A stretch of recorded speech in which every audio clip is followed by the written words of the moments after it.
Olá, voltamos com o programa A Notícia de Frente. Vamos novamente com o repórter Oliveira Júnior, porque vai falar sobre a CPI da Energisa na Assembleia Legislativa e, de fato, os membros da CPI vão ingressar contra o reajuste da tarifa da energia. Isso mesmo, Oliveira? Conta pra gente as informações.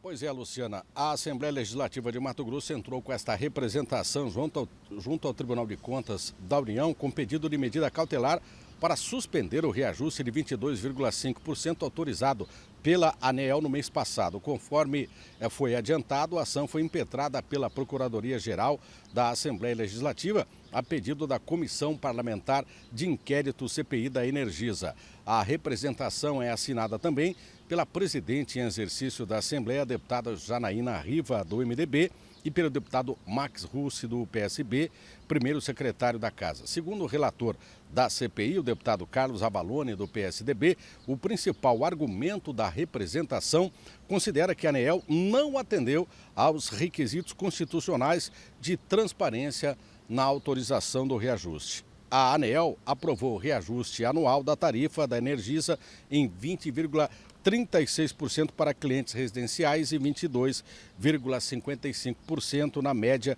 de todas as categorias. O reajuste entrou em vigor no dia 16 de abril, mesmo dia em que a bandeira verde, que não cobra adicional na fatura, passou a vigorar. É isso aí, Luciana. Bom dia para você e usa blusa que o frio vai aumentar. Olha, se Oliveira está falando que o frio vai aumentar, porque vai aumentar. O Oliveira é ótimo, viu? Com a previsão do tempo. E acostumado com o frio de Curitiba. Acostumado, Oliveira, o homem do exatamente. tempo. Paranaense, homem do tempo.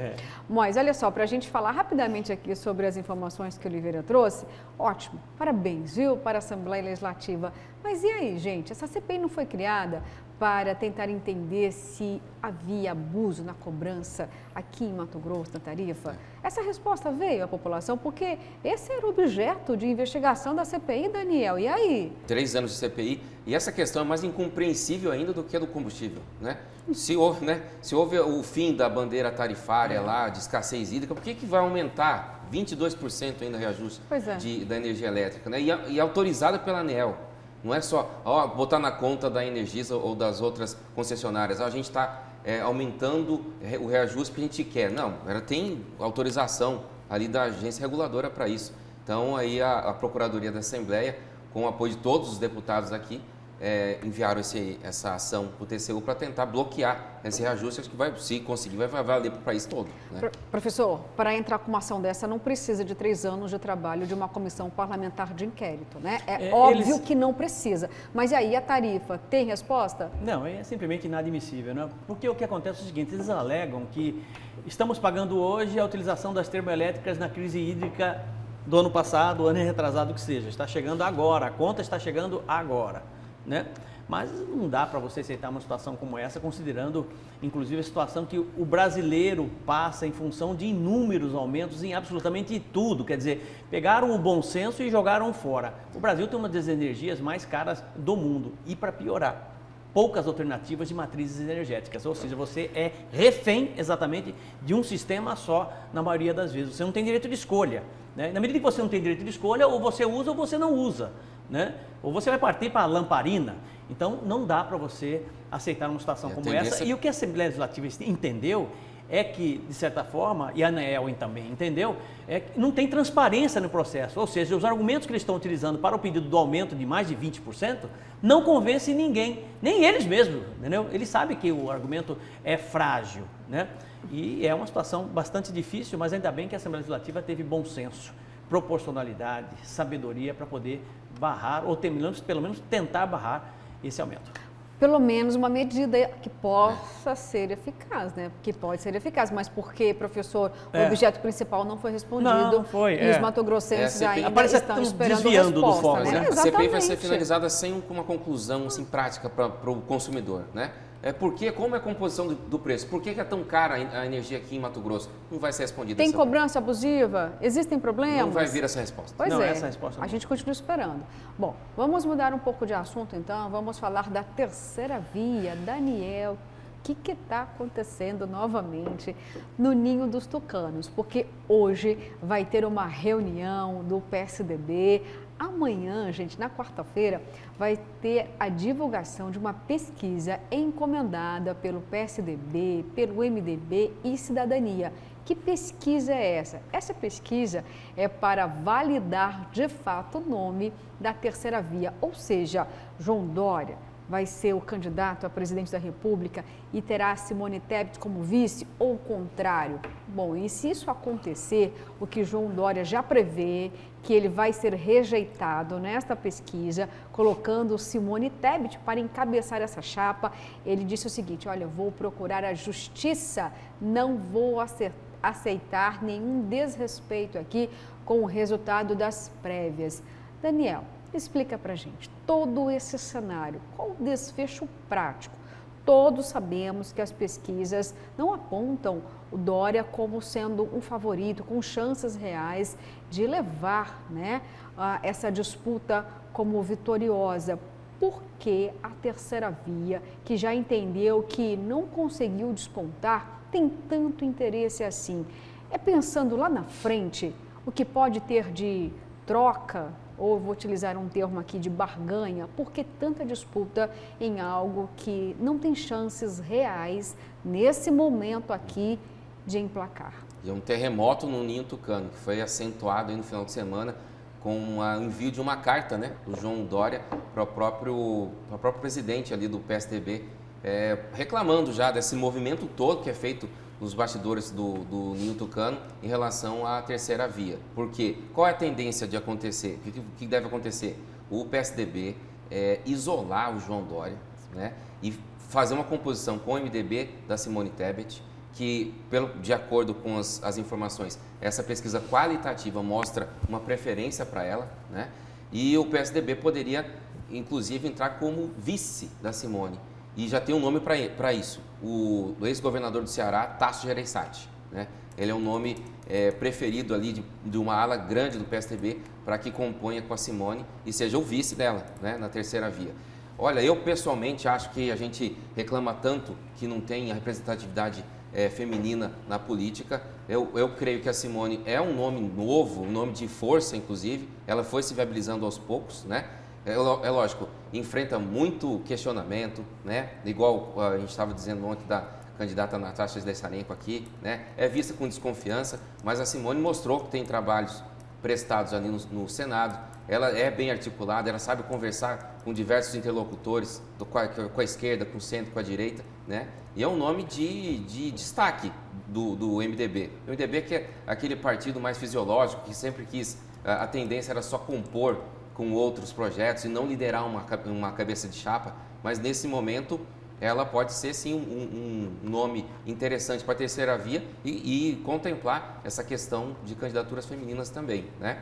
O PSDB está indo para esse rumo, o Dória está vendo isso como um golpe, né? A gente tem que se colocar no lugar dele. Ele largou o mandato de governador de São Paulo, tentou espernear ali, tentou conseguir mais apoios internos, não conseguiu se viabilizar, já está em briga assim ferrenha com o próprio Bruno Araújo, que é o presidente do PSDB nacional, e a tendência é que hoje vai ter essa reunião do PSDB e amanhã, com a divulgação da pesquisa, realmente ele pode ficar isolado ainda mais. Exatamente, o isolamento a caminho aí. E aí, professor, quem fez também declarações ontem foi o Aécio Neves. Sim. Ele disse que pode e vai ser uma grande derrota se caso o João Dória seguir com o projeto dele. Mas, mesmo fazendo uma declaração como essa, ele disse que o partido deveria respeitar as prévias, mesmo sabendo que não tem chances reais de chegar à presidência da República.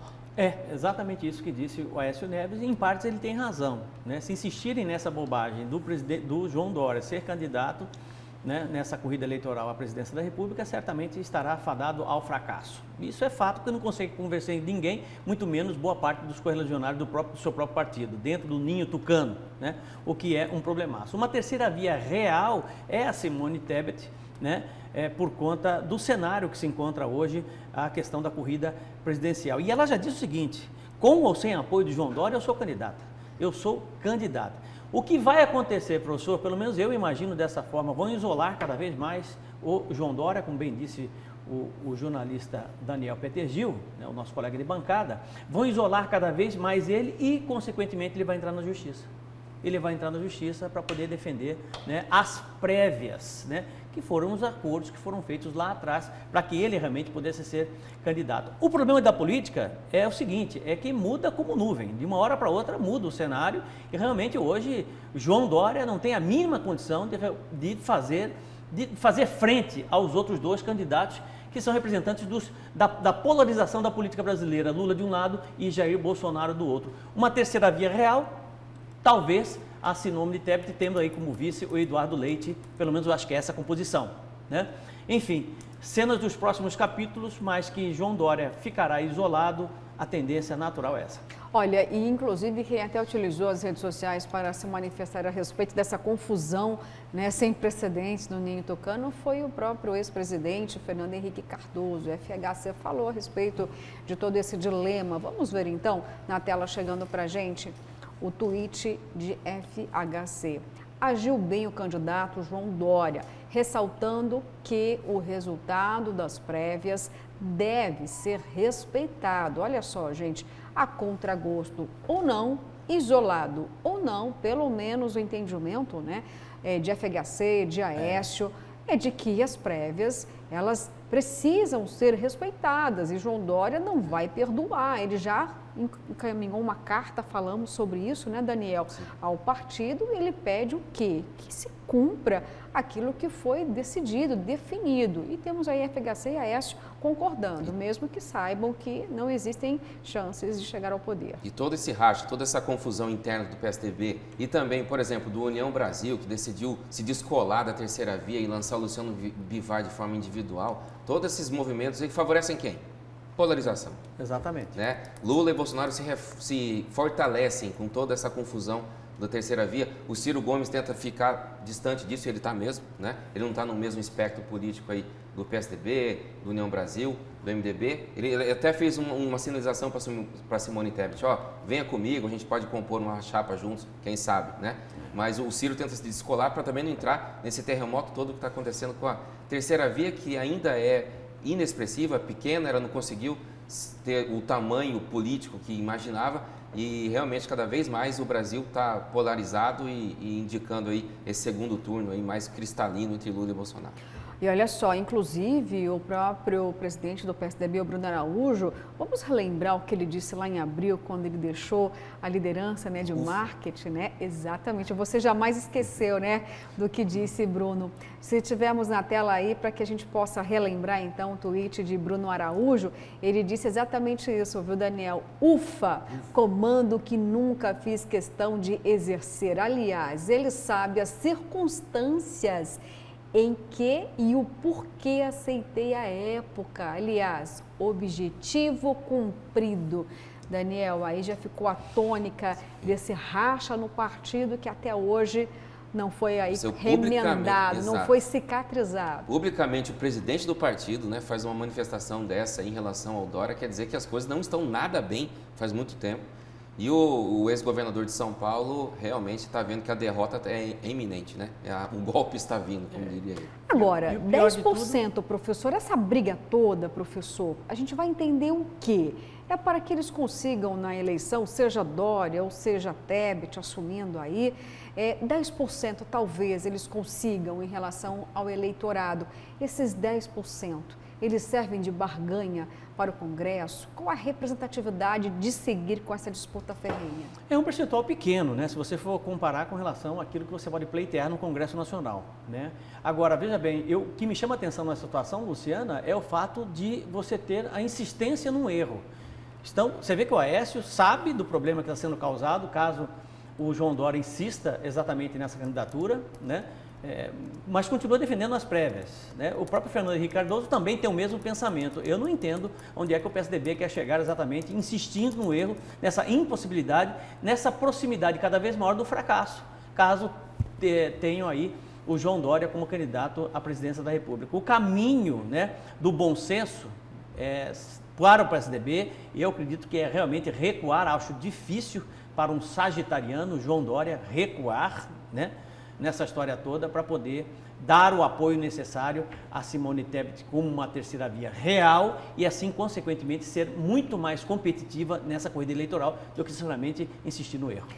E a sua avaliação, por que 10% tem que ser disputado assim mesmo? Qual o interesse real? Tentando responder a sua pergunta, um dos principais interesses de partidos como o MDB é reforçar a sua bancada no Congresso Nacional. Construir uma bancada forte, grande, para que justamente entre nessa divisão de bolo, consiga aí boa parte das emendas, consiga, né, se viabilizar eleitoralmente nos estados também e no Congresso Nacional. Então, por isso que o MDB nunca fez questão muito de encabeçar chapa, de ser presidente da República e tal, né? Se a Simone Tebet conseguir esse intento, que eu acho um pouco difícil, mas ela é um nome importante, seria interessante, né, politicamente para o MDB. Mas, caso isso não aconteça, todo esse movimento aí já está favorecendo o partido para que ele monte nomes importantes, nomes grandes para composição no Legislativo. É essa visão que eu também consigo ter no momento, viu, Daniel, diante de tanta disputa, viu, para não chegar ao poder supremo, a presidência, mas o Congresso pode ser diferente, é realmente o real desejo, então. Bom, vamos às mensagens, então, chegando mais na tela, nessa parte final aqui do programa. Tenho certeza que foi um recorde hoje, não conseguimos colocar todas aqui, nem 10%, viu? Vamos a elas, então, nesse momento, chegando aí para a gente. Por que a bancada não coloca a verdade sobre a estratégia utilizada pelo prefeito Emanuel Pinheiro, que se escondeu para não participar da reunião que tratou sobre a escolha do modal? O prefeito vem brincando de gato e rato com o governador e quem sofre com isso é a população. Qual a estratégia utilizada pelo prefeito que se escondeu para não participar da reunião? Bom, vamos tentar aqui ver se a gente consegue lembrar, né? E ele era deputado à época, Riva encabeçava, né, Daniel? E nós não temos informações se ele escondeu. O que a gente sabe é que ele nunca escondeu o fato de que era a favor do VLT, né? E aí ele foi presidente de uma comissão do VLT, até por isso que ele foi muito cobrado. Agora, essa última, eu não sei se o telespectador está colocando, dessa última reunião agora, lá no Tribunal de Contas da União, porque aí foi todo um trabalho de coalizão do governador Mauro Mendes, é óbvio que o prefeito não estaria presente. Agora, no passado, o Emanuel Pinheiro sempre se colocou à frente aí em defesa do VLT. Mais mensagem, então, chegando aí pra gente, vamos lá. Engraçado essa do Lula, do Dória, essa luta do Dória, se o STE projeta entregar o país ao Lula, lutar por quê? O Milton Jaqueira, olha só, tentando dizer aí o que? Fraude nas urnas. Vamos lá, gente, bom dia, bancada, tudo bem, tem uma solução para o término do VLT, aquela famigerada foto com Sérgio Ricardo, Guilherme Maluf, Éder Moraes, Riva e Silval, sequestrar e vendendo seus bens e com o dinheiro arrecadado, terminaria o VLT. Abraços, olha, adorei a dica, seria a solução, né? A gente teria dinheiro para tudo, para o VLT, para o BRT, para subsidiar a tarifa do transporte, olha, dinheirão, viu? Gostei da sugestão. Mais mensagem chegando aí pra gente, então. Sonhar faz bem. Nesta terça-feira, vamos lá, última mensagem do programa de hoje. Bom dia, bancada. Para aumentar os impostos, são cheios de agências reguladoras, mas para baixar os impostos, ninguém consegue. É o Aildo do São Mateus, do CBA. E com essa mensagem dura e verdadeira, a gente finaliza a edição de hoje, mas amanhã, quarta-feira, às 6 horas, tem muito mais. Eu espero por você, se Deus quiser, professor.